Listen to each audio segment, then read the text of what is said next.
everybody. Welcome back to Mean Green Game Day. I'm your host, Michelle Brooks, and we have quite a packed show today. But first, we're going to get into UNT's big loss to Charlotte last Saturday. I am joined by Jalen Jackson, Sydney Washington, and Justin Ballou. Justin, I wanted to start with you this time around. Do you think with an 0-2 start to conference play, is it time for the Mean Green to panic? I don't necessarily think it's time to panic, and that it's because this season we all said it's a rebuild year. Last time we were on the show, we said, obviously Mason Fine leaving last year. We have Austin Ani now, the new quarterback. It was just set up to be a rebuild year, and I don't think it's necessarily time to panic. But when I look at the defense, I panic about the defense, and because last week they had 290 rushing yards and 290 passing yards. Charlotte did on us, so we've seen it time and time again that balanced offenses, our defenses can handle that. So. Yeah, that's definitely a concern for me. The offense, I think, has taken good steps. I mean, since week one, now that we have an actual starting quarterback, and Jalen Darden, we'll talk about him in a little bit, but he's been sensational. Yeah, I'm going to have to probably disagree with you on is it time to panic? I believe it's time to panic. Right now for the offense, we're actually not doing that bad, but we're not doing that good either. Austin Ani, he's doing a great job to come in, and take over the team. But at the same time, Jalen Darden has been the biggest target this season, and he's a senior now. When he's gone, what will we have? And for the defense, we are pretty much at the lowest of the low. We have the worst recovery. We are the last in fumble recoveries. We're the last in forced fumbles. We're the last in interceptions and pass deflections in CUSA. And that is the biggest part of why we struggle competing against other teams. I really agree with your point there, Jalen. Sydney, I want to dive more into how the offense struggled last game in particular with Charlotte. We couldn't convert on third down. We went 3 for 13. Do you think that that's playing a big role in how we're struggling too, or do you think it is mostly defense? I think it's pretty balanced. If our offense can't stay on the field, that tires our defense out.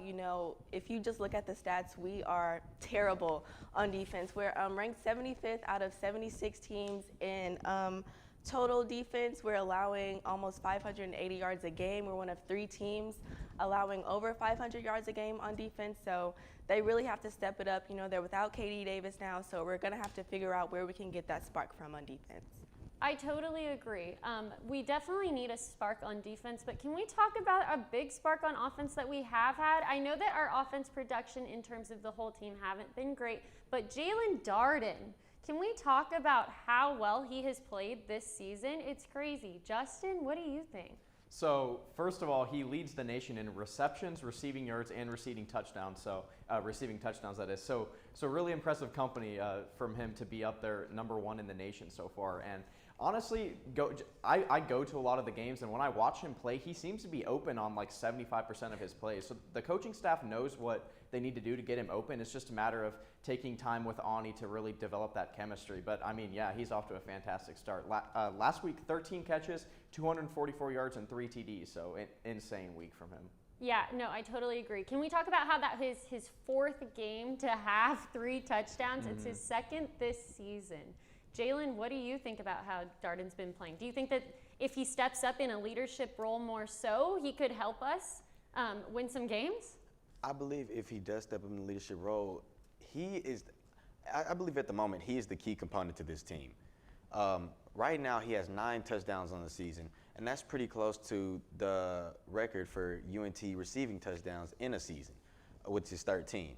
Jalen Darden, he hasn't not scored in a game yet, and I believe that's played a big factor. And when we played Charlotte, he scored all 3 touchdowns.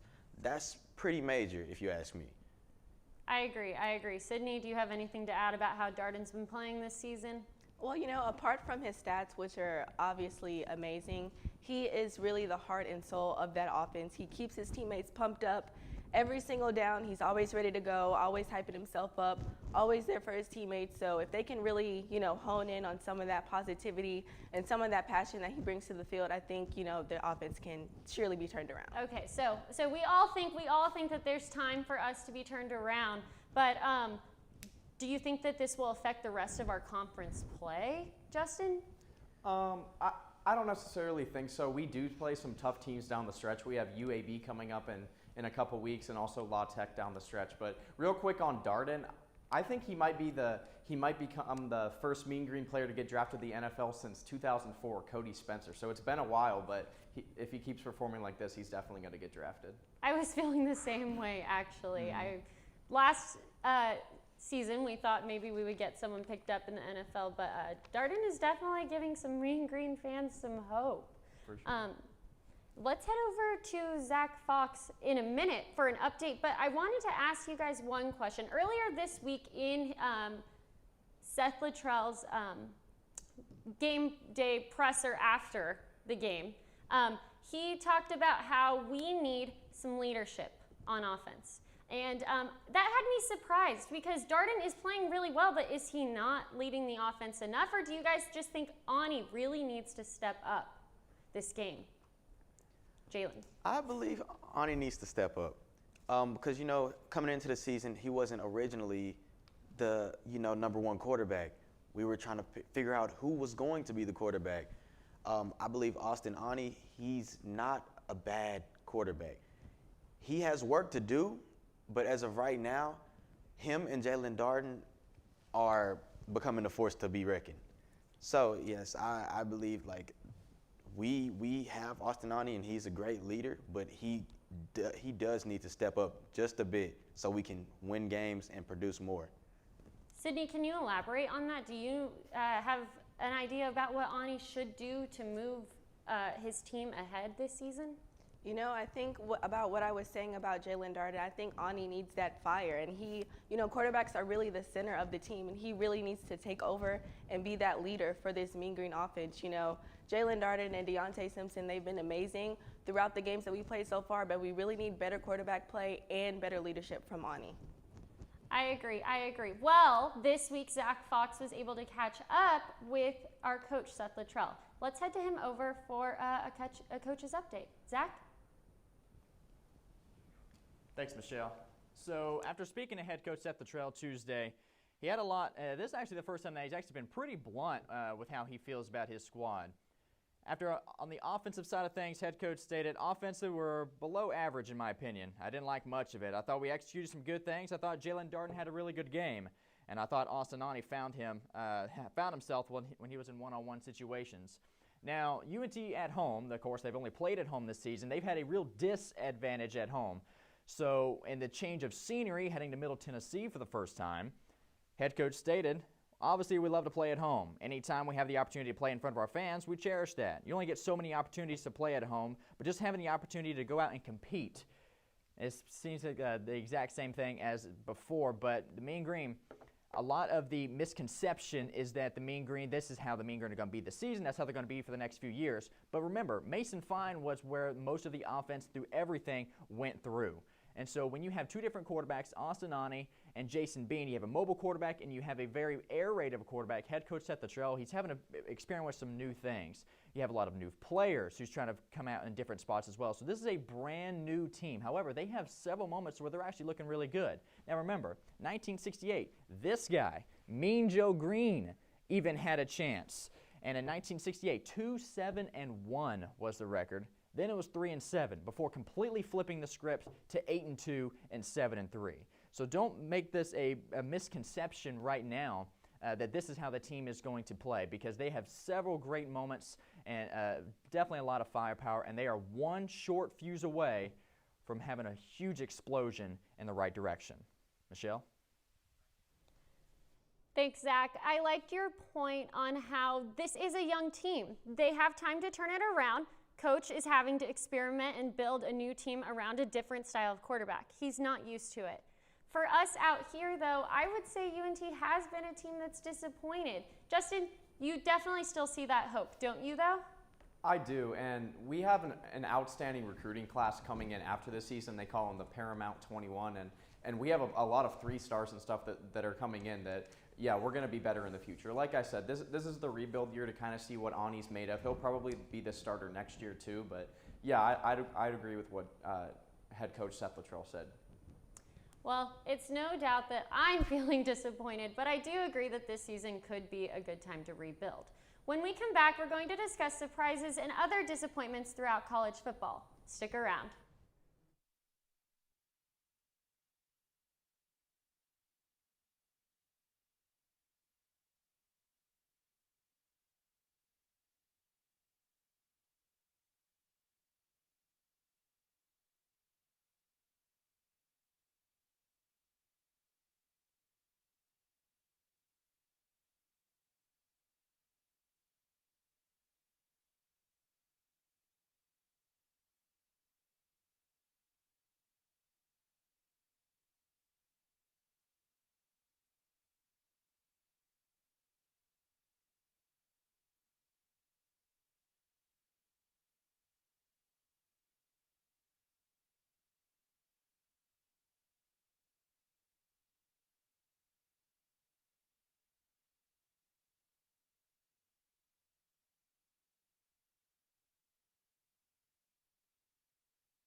Well, with a slow start to the season, it wasn't a surprise that UNT made all our disappointment lists. But not to dwell on the obvious, let's discuss our other surprises and letdowns.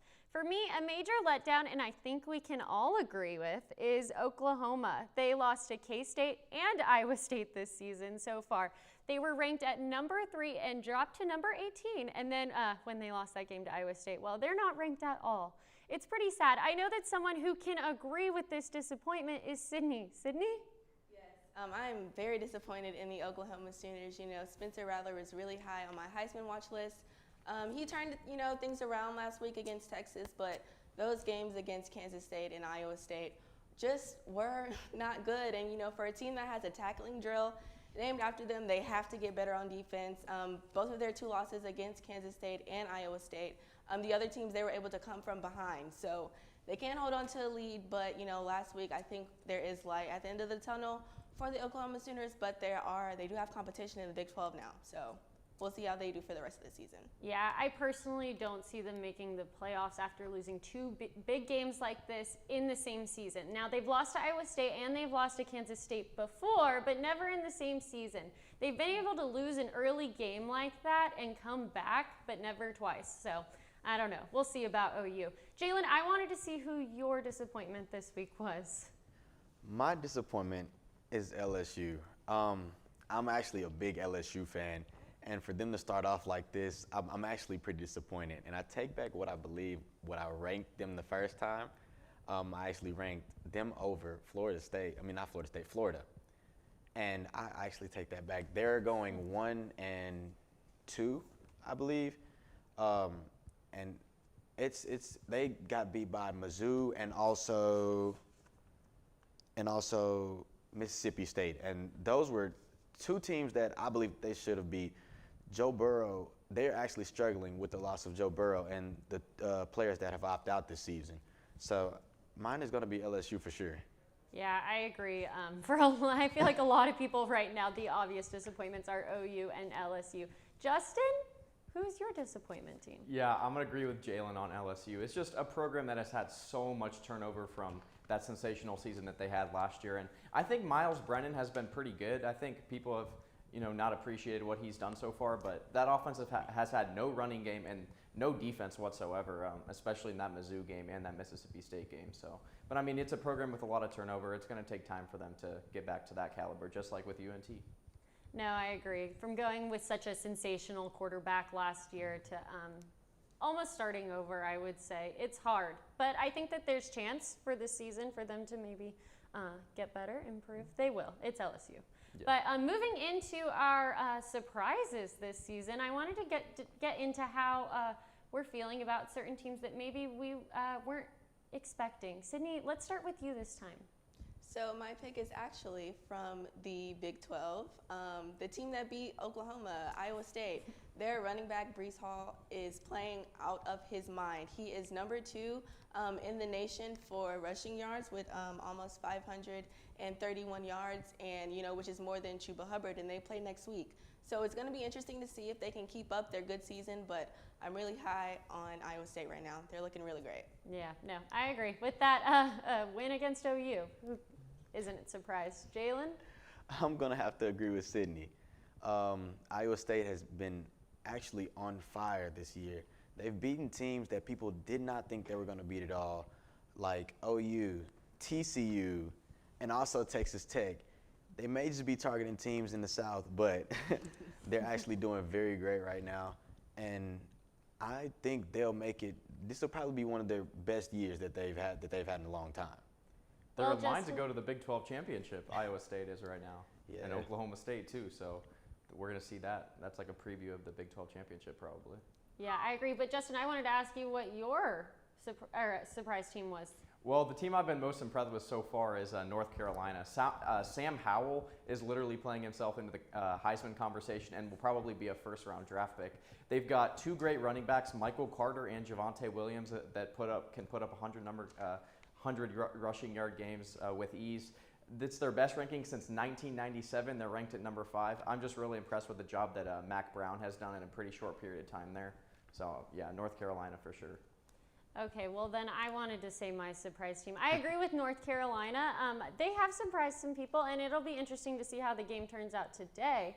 My surprise team is Miami this year. Now, I know that they got throttled by Clemson last week, but they have had a good start otherwise. I would say they're 3-1, and they have that new transfer quarterback, Derek King. Now, he's come from a lot of adversity. His dad was diagnosed with cancer. His mom recently passed away. But he's performing really well. Would you guys agree with that on Miami? I know that Clemson loss was a big deal, but I see a lot of potential there. Jalen? Well, yes, most definitely. Derek King, he has been the major component to Miami's offense since he got there. Like, I believe that he's usually the key component in any team he's been in, such as when he was at Houston. He was the reason they were producing so well on offense, and now he's transferred it over to playing with Miami. I definitely agree with Jalen there. Coming from Houston, Derek King was playing lights out there. His game transferred so well into the Miami program, so I'm really just glad to see that he is, keeping up. And also Miami, they have some pretty good weapons for him to use, so it's not really a shock to me because I've seen him play before, but I'm sure he's shocking a lot of people around the nation. Now, Sydney, I know that you're kind of familiar with the Houston area. Was it a shock to you when he decided to transfer from Houston to Miami? Kind of, a little bit. I know a lot of, Cougar fans were really key. They really wanted him to stay, but, at the end of the day, he had to do what was best for him. And, the Cougars, they do have a pretty good quarterback in Clayton Tune. They still have Marquez Stevenson, Keith Corbin down there, so I'm sure they're fine in Houston, but, yeah, Derek King's amazing. Justin, do you have anything to add on that? Well, how about the ACC this year? I mean, Miami's up there. They have Notre Dame in the top 10. Clemson, obviously, number 1. The ACC is showing out so far. Not usually a conference that we have a lot of teams like in the top 10, but here we are, 2020. No, I agree. Let's talk about Clemson a little, guys. Obviously, I have Trevor Lawrence as the first-round draft pick this year, but they are about to get a big return on offense with Etienne. Justin? Are you Oh, yeah. excited to see that? Oh yeah, Etienne was awesome in last year's playoff against Ohio State, and not so much against LSU, but I mean LSU was LSU last year. So, but yeah, Etienne, yeah, that's the piece of that offense that they're really missing, and I see the score now. They're already loving him, having him back. So, up big on Georgia Tech early. So yeah, So Etienne. do you see any Heisman potential there? In Etienne, I think maybe. I think my top four right now would probably be Trevor Lawrence, Justin Fields, Sam Howell, and then Travis Etienne. He's definitely up there. Jalen, what about you? Well, for me personally, if we're talking Heisman's, I'm saying Trevor Lawrence. Trevor Lawrence has been doing his thing, and this is not the first season that he's been doing this thing. He's been doing his thing since he started at Clemson. Like he made Clemson. He didn't make Clemson the program, but he did improve it a lot from what it was before he was there. They've always been a pretty decent team, but he's just that key factor. Sydney? I definitely think it is time for him to, get his flowers and get that Heisman. He's been passed up by bigger names, Joe Burrow last season, but he's always been a very consistent piece for Clemson ever since he's been there. He's had great season after great season after great season. So I think this season might be his Heisman year. It's interesting with Trevor Lawrence. NFL teams have literally been tanking for Trevor Lawrence for years now. So that just shows you how special he is. Yeah, he's quite good. No, I agree. So with that, though, do you guys see any possibility of anyone coming in with the Big Ten play starting next week for any Heisman potential there, or no, not really? Well, the obvious pick is Justin Fields. I mean, the Buckeyes are going to be back. They're ranked at 6 right now, but after they play Penn State and stuff, they'll get back up there. Justin Fields is awesome. He would probably win the Heisman this year if it wasn't for Trevor Lawrence, but I guess we could say the same thing about Lawrence last year with Burrow, so that's kind of how it goes. But yeah, Fields definitely will be a top 10 pick next year if he doesn't win the Heisman, even if he doesn't. So. Now, Sydney, I know you're excited for some Ohio State football to start, so are you equally excited about Fields right here? I am very much so excited about Fields, and he got most of his weapons back. Chris Olave is still there. They still have a really solid offense. They did lose J.K. Dobbins, so they will have to replace him at running back, but Justin Fields in that arm, I think they'll be fine. Don't forget, though, they got Trey Sermon, transfer from Oklahoma at running back, so they just refuel there at running back. Dobbins to Sermon now. And I also believe their return rate was actually pretty good this season. Mm-hmm. So yeah, Justin Fields, he has it going for his team this year, and I don't think he's going to let up this year either. Well, I know that we'll get into more Big Ten play soon, but we got to discuss how teams have played so far. There is one conference that's just getting started, the Big Ten. They return next week, and when we come back, we'll go to Connor Hibbett in his corner to hear his Big Ten power rankings himself. Stay with us.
Thanks for staying with us. Now, LSU was both on Justin and Jalen's disappointment list this year.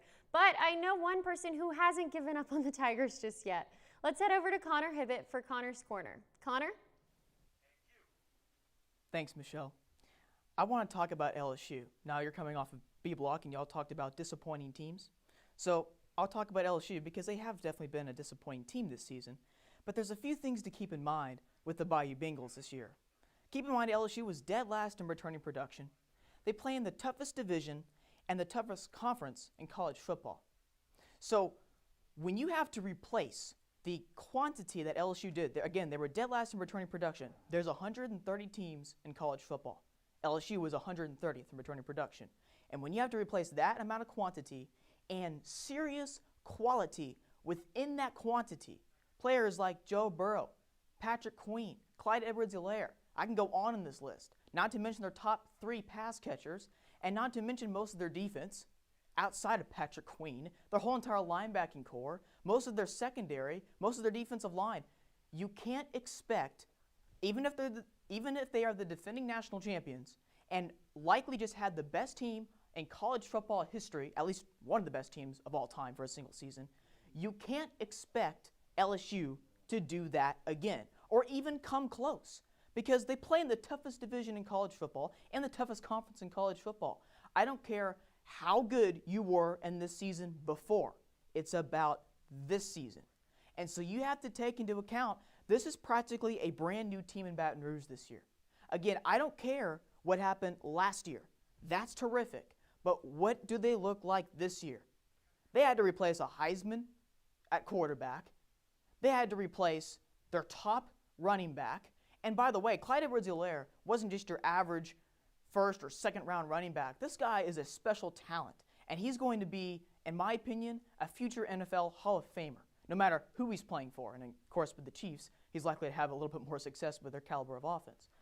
But when you have to replace that much, you can't expect LSU to do that. And by that, I mean 2019, again for 2020.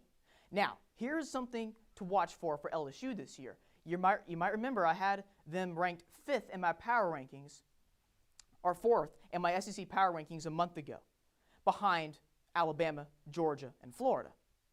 But the reason why I had LSU that low, and you could argue right now that they're much lower than that, again, it's because of all the question marks. Now, for LSU's sake, they don't rebuild, they reload. They have a lot of talent, and you will see that talent start to develop. You will see them mature as this season unfolds. But for right now, LSU is not that great of a team. No matter what FPI may think, no matter what all the analysts think on Gameday or any analyst in the world, or no matter what some of the Baton Rouge papers may think, LSU is a very questionable team that will get better as the season unfolds. So that's something to watch for this year. And remember this, I'm not just putting down LSU and saying they're done for and then that was a dynasty team and that was just something out of the blue. LSU is here to stay. Now, Ed Orgeron may not be the best coach in college football. He may not be with the Nick Sabans and the Dabo Sweeneys or even the PJ Flecks from Minnesota. I'll get back to that here in a couple seconds. But Ed Orgeron is the perfect coach for LSU. He is a perfect coach for LSU because he understands that culture and that brand of football. He understands the state of Louisiana. You remember after they won the national championship, how he talked about how the great state of Louisiana. He talked about his team, but he first mentioned the great state of Louisiana and how this was a monumental moment. So Ed Orgeron understands what Louisiana football is about. He is the perfect coach for LSU, and LSU is not going anywhere. And in 2021, keep in mind, LSU may have had to replace for everybody for this season, but they're bringing back everybody for next year. And it would be a cherry on top situation if Terrace Marshall, a likely first rounder if he keeps scoring 3 touchdowns every single game, if he comes back, can you imagine Miles Brennan, the whole entire offense back? By the way, they got another 5-star running back by the name of John Emery, who's about to become the next great running back in Baton Rouge in a couple of years, if not by next season or late season this year. So as this season unfolds, you are going to see LSU get better. And again, they're bringing back everybody for 2021. Now, I'm not saying that this is going to be another 2019 LSU in a couple of years. You can't compare teams to 2019 LSU. You can't compare teams in 1995 Nebraska, 2005 Texas, 2004 USC. Those are once-in-a-generation teams. And no matter how many times any analyst or any news reporter wants to bring up that we have a new once-in-a-generation team every single year, I believe that does not qualify for the definition of once-in-a-generation. They may be elite for that season, but you can't expect every single year to have a once-in-a-generation team. It doesn't work like that. You can call your team very good, and LSU will become very good at the end of this season and going into next year. And I think next year, think about it. Bama is losing a lot on the offense, and a lot of the SEC West is having to replace a lot of production as well as the SEC East, but that's the other division. So LSU is going to be a contender in 2021. Now, another thing that I want to talk about today is the Big Ten and my power rankings. I mentioned P.J. Fleck a couple of seconds ago. I want to mention him again. The Minnesota Golden Gophers. Row the boat, man. Man, how can you not see this with P.J. Fleck? He is one of the best culture developers in the whole entire country. And I think once Nick Saban and Dabo Swinney are either in the NFL or they're retired, P.J. Fleck is going to be the next great college football coach that we're talking about. Minnesota is not going anywhere. They were not a once-in-a-blue-moon team last season. That breakthrough was for real, and they're going to be back this season. In fact, I think Minnesota is winning the Big Ten overall and making the playoff. You might remember I had them making the playoff a couple weeks ago when I gave my playoff predictions. I believe they will be the number 3 seed in the playoff. Now, obviously, I had Texas at number 4 in my playoff predictions. Let's forget about that. Hey, 2020 is a crazy season, so give me a little bit of a pass here, okay? Hey, and to cover myself, I had Georgia as the first one out. So there you go with the playoff predictions. But I think Minnesota is a team to watch for in the future with P.J. Fleck. And I think out of the East Division, don't be surprised if Penn State beats Ohio State.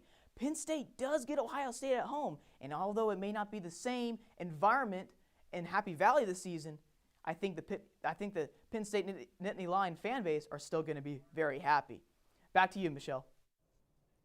Thanks, Connor. I liked your point about Minnesota, but I disagree with you. And I think that a couple other people in the studio disagree with you. Justin, I'd like to go with you first. Who do you have at the front of the Big Ten?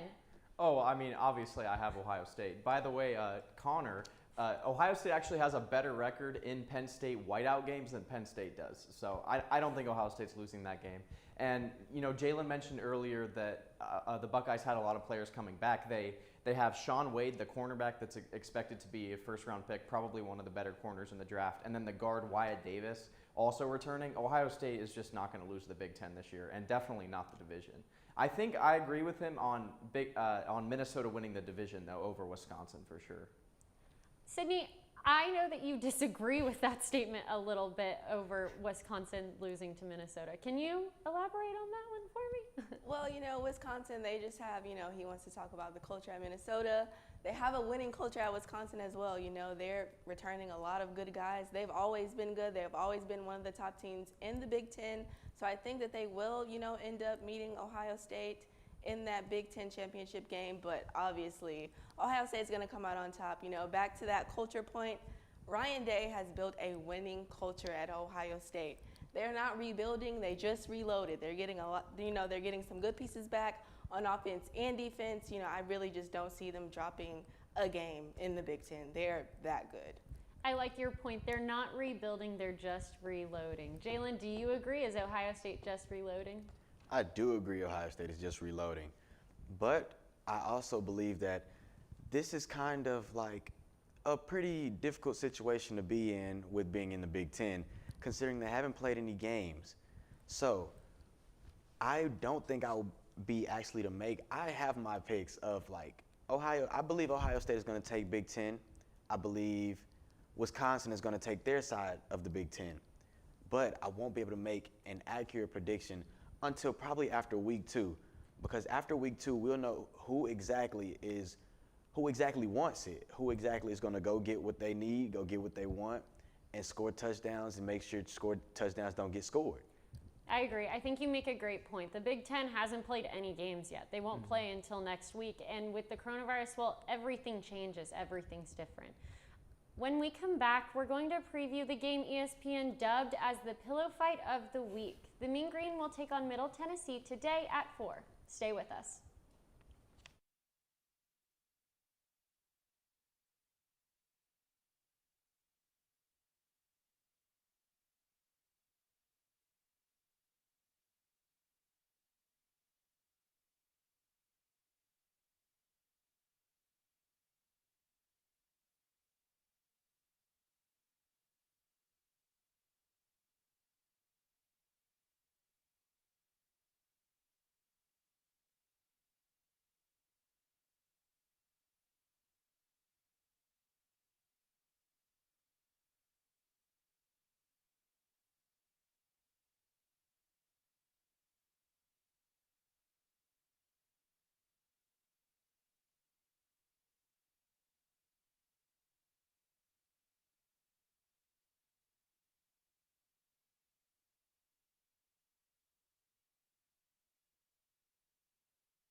Welcome back to Mean Green Game Day. Thanks for sticking with us.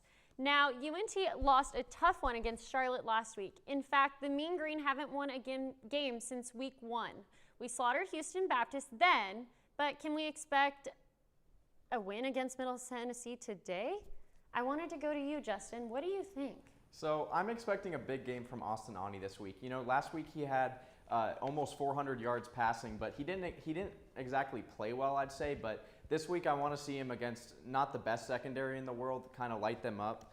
So far this season, Ani compared to Middle Tennessee State quarterback Asher O'Hara has 100 more yards and over 30 less pass attempts. So that's a notable stat. And then also 8 touchdowns. And then O'Hara has 6 touchdowns and 7 interceptions. So those interceptions, this could be the week that our defense actually starts to perform well. And we can get some takeaways probably. No, I'm definitely hoping our defense will capitalize on that.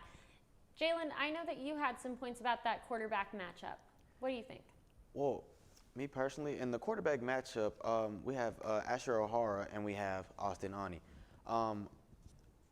In that matchup, I believe Austin Ani is he has work to do this week if he wants to beat Middle Tennessee. Watching the games and looking at the stats, Middle Tennessee actually is almost at the top of the conference in defensive stats. So he'll have some work to do with that. But as for Asher O'Hara, he actually has more passing yards, I believe. But at the same time, he does not depend on the pass as much as we do. He actually leads his team in rushing yards, and I think he's one of the top rushing quarterbacks in the nation as well. Second quarterback with rushing yards in the nation. So we'll have to learn how to contain, defend, and make sure he doesn't get out the pocket, because if he does, he is gone. Sydney, how are you looking at that as well with Asher O'Hara? Now, I know that he's had those interceptions like Justin said, but do you think that he's a big threat in the rush? I definitely think, that he is a big threat in the rushing game. We all know our rush defense, it's just not that great. And, that's something that Austin Ani doesn't do as well as Asher O'Hara. Asher he'll take off in a second. So, they're really going to have to contain him. He's really, throwing a lot of interceptions, which is why he runs so much. So hopefully they can really lock down on him as a runner and not get too, mixed up on defense. Yeah, I agree. Hopefully defense can lock down O'Hare, and hopefully Ani can step up and convert today. Hopefully the Mean Green can capitalize on that. Now, Justin, I wanted to talk about some skill position matchups. Do you want to just take the lead on that? I know you're excited about some players. So running back, obviously the starter now is DeAndre Torrey.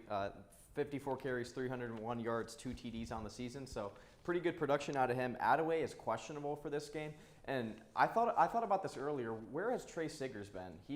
He was one of our vocal leaders last season and just hasn't really done much. He hasn't had much playing time, and he's not shooting those gaps when he does.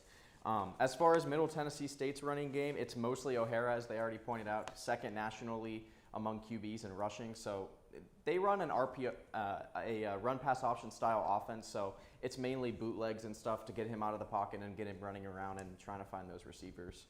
And then at receiver, obviously Jalen Darden leading the way for North Texas so far, but Middle Tennessee has 2 really good receivers. Jaron Pierce has over 360 yards this season, and Yusuf Ali has over 200 yards, so look out for them too. Sydney, do you have anyone that we need to look out for today? Definitely Jaron Prince, like Justin just said. He's actually tied with Jalen Darden with 36 catches this season. So, it's going to be interesting to see that wide receiver matchup. Also, we do have Deontay Simpson. He's 9th in the nation in yards per catch, I believe. So if they can really get those two going, I think we might win that skill position battle on offense. But like Justin said, we do need our running backs to show up. Trey Siggers only had, 20 yards last week on 9 carries. So he definitely needs to show up. Torrey needs to show up. But I think we can do it on offense. So we've definitely discussed some keys to the game. Jalen, what are some other keys to the game do you think that we need today to pull out a win against Middle Tennessee? If we want to pull out a win against Tennessee, our defense is going to have to pull it together. Offense as well, because when we talk about Middle Tennessee, on offense, you're talking about Asher O'Hara. And on defense, their safeties actually, I believe they lead CUSA in interceptions and pass deflections. So, in all actuality, we have to watch deep, because with them having two great safeties back there in CUSA, they're going to be targeting Jalen Darden, and that's a target lost. So the other receivers with us are going to have to step up, and so is Austin Ani. So I say we played conservatively to be safe on offense, but Justin, what do you think? Do you think that those safeties are going to hurt us, or do you think that Jalen Darden is smart enough, got the IQ to miss him? I know that earlier we were talking about how he's open, like almost every time he's hit. Do you think that Middle Tennessee is going to look at that film and say, oh, we got to cover this guy? I think so, and when you look at the stats, Middle Tennessee is definitely better against the pass on defense than they are against the run. That's why I talked about the running back so much. But I mean, yeah, the opportunities will be there for Darden. Like I said, it's just he has to have that chemistry there with Austin Ani. They've had it so far this season, just looking at Darden's reception total. But yeah, that Middle Tennessee secondary is pretty good. So that's why I'd say the key to the game is definitely the running game. Yeah, I agree. What other players at UNT do you think need to step up today? Justin. Well, I just want to say the whole O-line. Like, I really want to see a performance where we do not have many sacks. Middle Tennessee actually has a lot of sacks so far. Their defensive end, Jordan Ferguson, has a sack in each of the last 2 games. So look out for him. They have 13 total sacks this year. So I want to see that O-line. This is going to be a litmus test for them and see where they're at. But I want to see how the offensive line does today, and then for sure the defense too.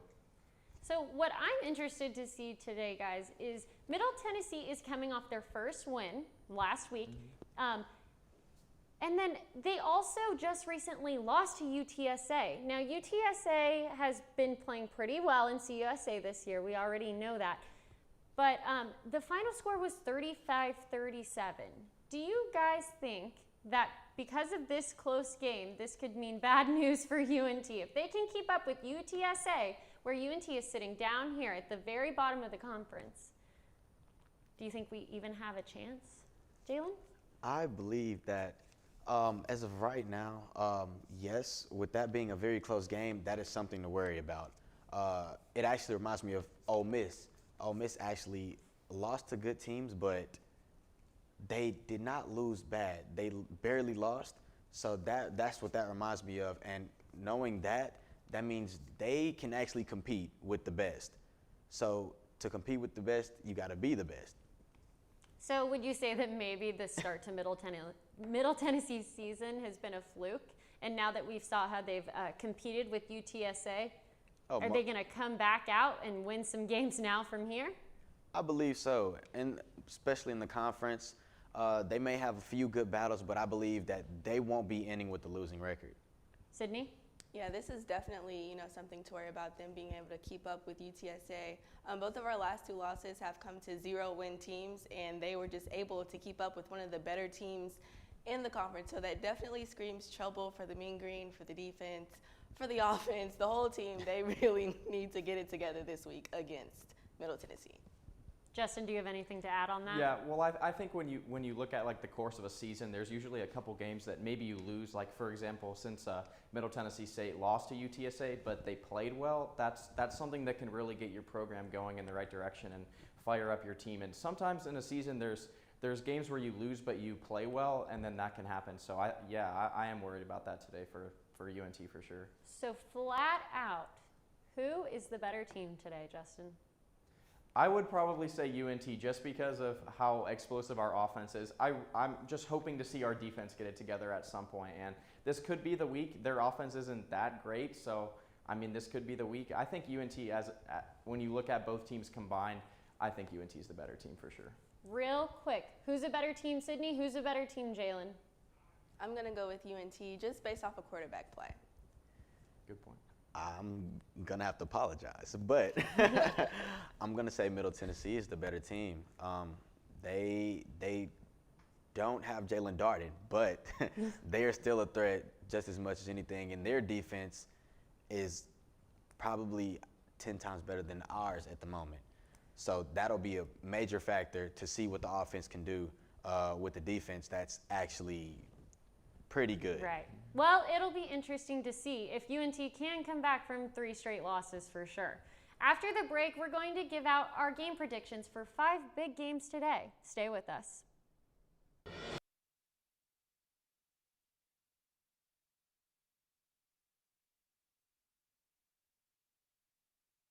Can make something, because I think everyone has a spark of creativity, and the reason that I have to keep making is because I don't think my life would be as fulfilling without it. If you make things yourself, that means you're not cowering in fear. You're out there taking chances. That, I think, is my way of saying I love you to the world. All right, now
Thanks for sticking with us today. Before we go, let's discuss some big games today. Starting with tonight's big SEC game. The Georgia Bulldogs take on Alabama in a head-to-head for a ranked 3-2 matchup. I'm taking Georgia today. I think they're both 3-0, and I know that most people, probably in this room, are going to take Alabama. I'm excited, though, about Georgia this season. Alabama, they have that new quarterback as well. I think it'll be an even matchup. Right before we went live today, we got news that Nick Saban got a negative test for his coronavirus test. He will be on the sideline, so I think that could change some things for Alabama. Now, in an interview with College Gameday today, he said he has been feeling disconnected from the team. He's been involved with everything on Zoom, all the practices, everything that they go through, but he did say he's feeling disconnected. Now, I think that this could maybe hurt Alabama today when he shows up on that sideline. They could be off sync. I don't know. What do you think, Sydney? Who do you have for this game today? So I'm going to go with Bama today. They came off of a shaky game against Ole Miss last week, so I know that they have some things to prove, and they got their coach back, Mac Jones. They have like a big three. Their quarterback, Mac Jones, Najee Harris, and Jalen Waddle. They're playing lights out. They played lights out last week. I'm pretty sure they're going to come back this week, although Georgia does have probably, if not one of the best defenses in the country. But I do think, that extra motivation from the shaky game last week, they got their coach back. I think they'll be able to pull it off against those Bulldogs today. All right, Jalen, who do you got for the game today? I'm going to have to agree with Sydney. I'm going to have to go with Bama. Bama's, for me, I believe Bama's the top-tier team here. Georgia's top-tier, too. Don't get me wrong. Yeah. But Alabama actually has very great threats. Mac Jones, he's been on his game. He hasn't let up yet, even without Nick Saban last week. And Najee Harris, he's been doing an amazing job running the ball, making sure he gets it in the end zone. And I would actually compare him to Derrick Henry, the way he's just strong. He's just a man amongst boys. He's that running back. People over. Yeah. So, yeah, I'm going to have to go with Bama on that one. All right, Justin, who do you got on this game? I mean, teams like Bama do not struggle 2 weeks in a row very often, so That's true. that's why I have to pick Bama to win here. Also, that Georgia defense, though, I think could cause some problems for that Alabama offense. Bama comes in having scored 51 points per game on offense. Georgia defense gives up 12. So something has to give there, but I think Mac Jones steps it up in the end with his head coach Saban on the sidelines, and the Crimson Tide get it done today. Now, I think the coronavirus changes everything, like I said, and that's why I have Georgia coming up. I think that defense can capitalize on maybe we'll see a shaky offense from Alabama. Might not happen, but it's a possibility. Looking into another game today, Ole Miss versus Arkansas. Now, I have Ole Miss today, but I know that the big predictions is that Arkansas is going to take the cake. I don't know. I'm counting on the Heartbreak Hogs to let some hearts down again. Sydney, who do you have for the game? I actually have Ole Miss. Coming off of a game where you were actually able to keep up with one of the best teams in the country, I know that did something for that team, that did something for that locker room, and that did something for their quarterback. Matt Corral is playing out of his mind this year, and I know he's going to want to keep it going against Arkansas. They don't have their star running back, Rakeem Boyd, or their right receiver, Traylon. So, they're going to be struggling on offense. Ole Miss, they did really good last week, so I'm going to look for them to pick up the win. I would agree. I have Ole Miss picking up that win. Their offense is looking good, but Arkansas's D could come for them today. Let's see. Yeah. Jalen, who do you have? Do you have that Arkansas D today? No, I do not. I would actually have to go with Ole Miss. Ole Miss has been playing they haven't been playing bad at all. They've actually been playing great games, but they've been getting beat by even better teams, and that's the problem. Ole Miss is actually playing someone today that isn't as equipped as they are. So I believe Ole Miss is going to take the cake on this one. Justin, what do you think? I agree. I'm going to take Ole Miss as well. It's been awesome to see how Lane Kiffin and Matt Corral have worked together. And Corral last week shredded that Bama defense, 365 yards, 2 TDs. So if he can do that against Bama, I don't even know what's going to happen today against Arkansas. So, yeah, give me Ole Miss. Yeah, I especially though think it's important that the Ole Miss D stands up today. They need to step up, especially to take control of this game early. Now looking into our next game that we're gonna make some predictions on, UCF versus Memphis. I have UCF. They play a wide open offense. I think it's a no-brainer. Sydney, do you have UCF? I definitely have UCF. You know, they lead the nation in total offense and they're second in pass offense. So that offense can really get going. Memphis is coming off of a loss against SMU. And, you know, UCF, SMU, they both have really high power offenses. So I do think that they will be able to get the win over the Memphis Tigers today. But, you know, we'll have to keep an eye on that game. Jalen? I'm going to have to agree. I'm going to have to go at UCF. But at the same time, I do believe that they will actually have a hard time on offense today. Mainly because Memphis, going against SMU last week, even though they lost the game, they actually managed to stop the run against SMU, which we couldn't do here at UNT. But if you can stop SMU from running the ball and keep them to 30-something yards, that's a major accomplishment because they have a line, they have a quarterback, they have running backs that get through that line and they go. So if you can stop them, I believe that you can stop anybody. But I'm going to go with UCF. So, Justin, do you think that the obvious winner for this game is UCF too? I think so. Their quarterback, Dylan Gabriel, leads the nation in passing touchdowns. And last week, they really struggled against Tulsa, and they lost that game, and they fell all the way out of the top 25. So I think this is a bounce-back week for them. Memphis usually can give some good teams some trouble, though, especially in their place. But, yeah, I'll take UCF today. No, I agree. I think it'll be interesting to see if Memphis gives them some trouble today, but I don't think it's going to be a big problem for UCF. Now, looking at a game that's a little bit more close to home, though, Marshall versus Louisiana Tech. I have Louisiana Tech. I know that I'm outnumbered, so I'm going to go around first before I give my opinion. Sydney, who do you have for this game? So today I have Marshall. You know, their defense is one of the top in the conference. And I'm a very firm believer in a defense will win you games. And their defense has been winning them games. They held Appalachian State to 7 points. And everyone knows Appalachian State, their offense can really get going. So for them to be able to lock down that side of the ball, I feel like it's kind of a no-brainer with that Marshall defense against La Tech. Jalen, who you got for this game? I'm going to go with Marshall as well. Marshall is a very great team on both sides of the ball. Their offense is very balanced. They can run it, they can pass it, they can do whatever they need to. And for the defense is actually very good leading the conference. But they will actually run into some trouble with Louisiana Tech. Louisiana Tech has receivers that are actually producing very well. Justin, I want to head to Justin real quick because Jalen, I didn't mean to cut you off. We're running low. Justin, who do you have for this game? I agree with them. I'm going with Marshall. That running back, Brandon Knox, 330 yards this season, 5 TDs, averaging over 7 yards a carry against Conference USA opponents. Give me Marshall. Now, here's my opinion. I think that they are pretty evenly matched up. Louisiana Tech has a lot of good players, so I don't know. It could be an interesting game. But most importantly, last game of the week, Middle Tennessee versus our very own UNT. I have UNT. Sydney, who do you have? I also have UNT. I really hope that locker room is fired up after those last losses that they've had. I really hope, you know, someone other than Jalen Darden can get going. You know, I've named Deontay Simpson before, so we need them to have good games.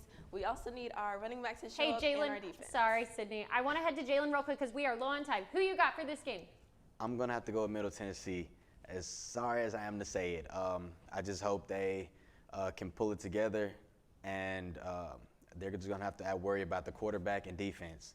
Justin, who you got? I'm going to pick UNT this weekend. I think the defense finally has a good game, and Ani shows improvements. Well, we will see tonight. Thank you guys for joining us on Mean Green Game Day. That will do it for us. If you miss a show, be sure to subscribe to our YouTube channel and also follow us on Twitter at MGGameday. We will be off next week due to a bye week, but we'll be back here on Halloween for an away game against UTEP. See you then.